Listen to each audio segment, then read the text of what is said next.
दिव्य ज्योति जागृति संस्थान की ओर से जैन सीनियर सेकेंडरी स्कूल के तत्वाधान में संतुलन प्रकल्प के अंतर्गत तीज महोत्सव बड़े ही हर्षोल्लास के साथ मनाया गया। आगंतुक महिलाओं का तिलक लगाकर स्वागत किया गया व उनका रजिस्ट्रेशन भी किया गया। इस तीज महोत्सव में रेवाड़ी से सैकड़ों की संख्या में महिलाएं उपस्थित रही।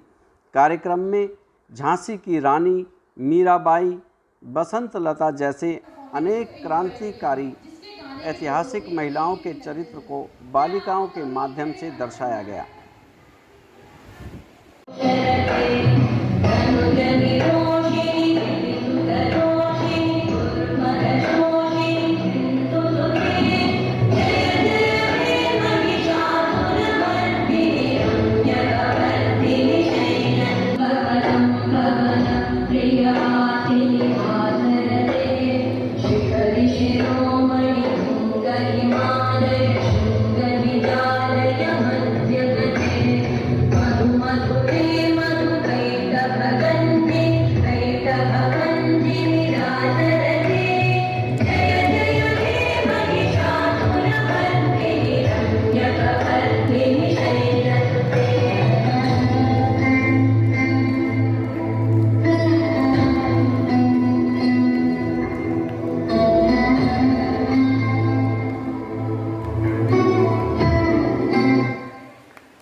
कार्यक्रम में मूक चित्रण कर अपनी बात समझाने का मंचन किया गया। कार्यक्रम में आशुतोष महाराज की साध्वी शिष्य सुश्री दीपांकरा भारती ने महिलाओं को आंतरिक जागृति के लिए प्रेरित किया। उन्होंने अपने विचारों में कहा कि माता शबरी अपने जीवन की वृद्ध अवस्था में थी जब प्रभु श्री राम से मिली, पर उनकी मन की स्थिति इतनी सुंदर थी कि प्रभु ने उन्हें सुंदर स्त्री कहकर संबोधित किया। कहने का भाव है कि सुंदरता केवल बाहरी श्रृंगार से नहीं अपितु मन के सुंदर विचारों से होती है। उन्होंने कहा कि भारत विश्व गुरु था और रहेगा। यदि हम अपनी अंतरात्मा को समझने का प्रयास करेंगे तो भारत हिंदू राष्ट्र भी बन जाएगा। उन्होंने कौवे व कोयल की कहानी सुनाकर समाज को सुंदर संदेश देने का प्रयास किया। तीज महोत्सव में पधारी महिलाओं ने झूलों का आनंद लिया व खबरें आज तक से अपने विचार भी साझा किए। अगर आपने अभी तक हमारा चैनल सब्सक्राइब नहीं किया है तो प्लीज़ इसे सब्सक्राइब करें ताकि आपके पास हमारे सभी वीडियो जल्द से जल्द पहुंच सके।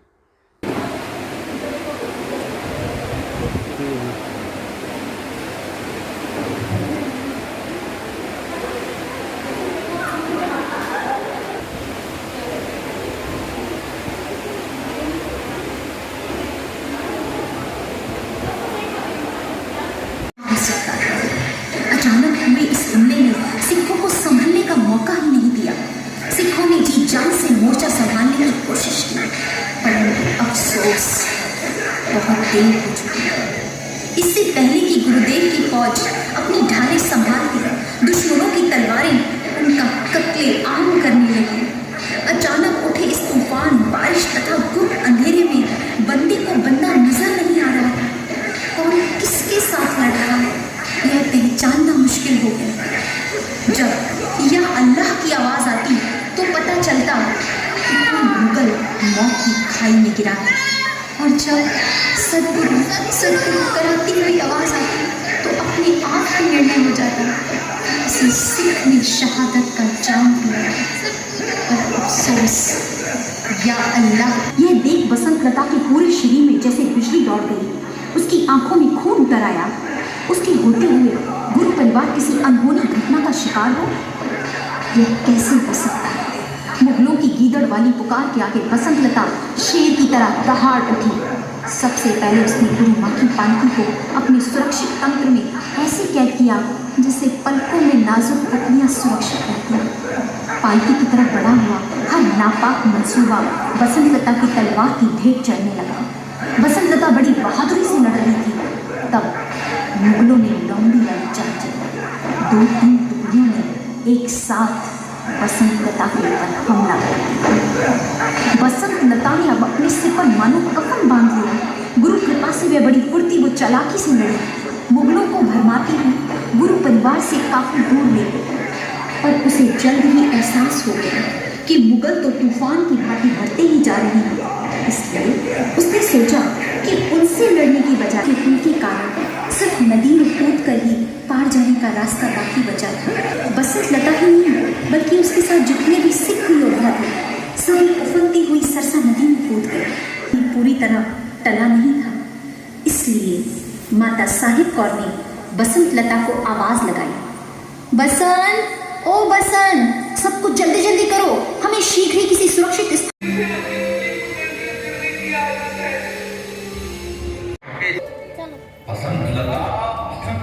थोड़ा सा पीछे आना एक बार। पोस्टर ले आओ, पोस्टर और पीछे।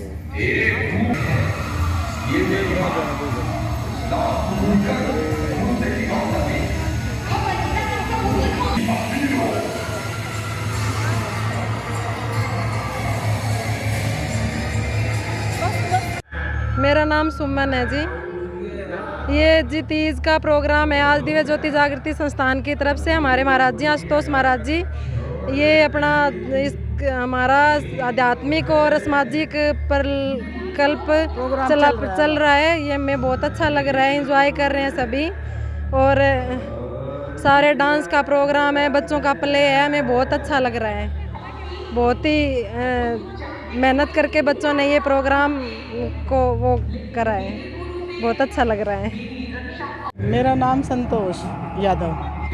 मैं कहना चाह रही हूँ कि यहाँ हमारा प्रोग्राम चल रहा है तीज महोत्सव का, आशुतोष महाराज जी का, दिव्य धाम ज्योति जागृत संस्थान, झूला वगैरह है, बच्चों का प्ले चल रहा है, डांस वगैरह चल रहा है और बड़ा अच्छा लग रहा है। ये हर चीज़ देख के मतलब बहुत ही एंजॉय कर रहे हैं सब। रेखा यादव। रेखा जी, क्या कहना चाहेंगे? आज दिव्य ज्योति जागृति संस्थान कार्यक्रम कर रहा है। ये दिव्य ज्योति जागृति संस्थान दीदी लोगों ने कराया है हमारे लिए, लेडीज़ों के लिए, जो कि लेडीज, हाँ, बच्चों का या लेडीज़ का। उसमें ये बताया कि लेडीज़ों की अपनी वो होती है, कई बार लेडीज़ वो करती है ना कि लेडीज़ों का कोई इम्पोर्टेंस नहीं होती, उस बारे में बताया गया है कि इसलिए लेडीज़ों का भी किया गया है प्रोग्राम। एंजॉय कर रही हैं? हाँ जी, वैसे तो लेडीज़ कर नहीं पाती, घर में बिजी होती है, इसी वजह से। आपका शुभ नाम? अनीता पाल। मैम, आज जो दिव्य ज्योति जागृति संस्थान की ओर से ये तीज महोत्सव का कार्यक्रम आयोजित किया जा रहा है, क्या कहना चाहिए? मैं ये कहना चाह रही हूँ कि दिव्य ज्योति जागृति संस्थान की तरफ से आज यहाँ पे तीज महोत्सव मनाया जा रहा है। यहाँ पे झूलाएँ हैं, महिलाओं के लिए डांस है, बच्चों के लिए डांस है। हम यहाँ पे बहुत इंजॉय कर रहे हैं। दिव्य ज्योति जागृत संस्थान एक ऐसा संस्थान है कि यहाँ पे हर इंसान आके एक बार आए और देखे कि ये है क्या चीज़। मतलब यहाँ पे आने के बाद हमें अपने गुरु के बारे में, हमें अपने संस्कारों के बारे में सब पता चलता है। दिव्य ज्योति जागृति संस्थान पूरे विश्व में फैल रहा है। हम लोग यहाँ पर आके बहुत भाग्यशाली हैं जो हम यहाँ पे हमें शुभ मौका मिला आने के लिए। मैं महिलाओं को यही संदेश देना चाहती हूँ कि एक बार आकर दिव्य ज्योति जागृत संस्थान का प्रोग्राम अटेंड करें। मैं साध्वी दीपांकरा भारती, दिव्य ज्योति जागृति संस्थान से सदगुरु आशुतोष महाराज जी की शिष्या।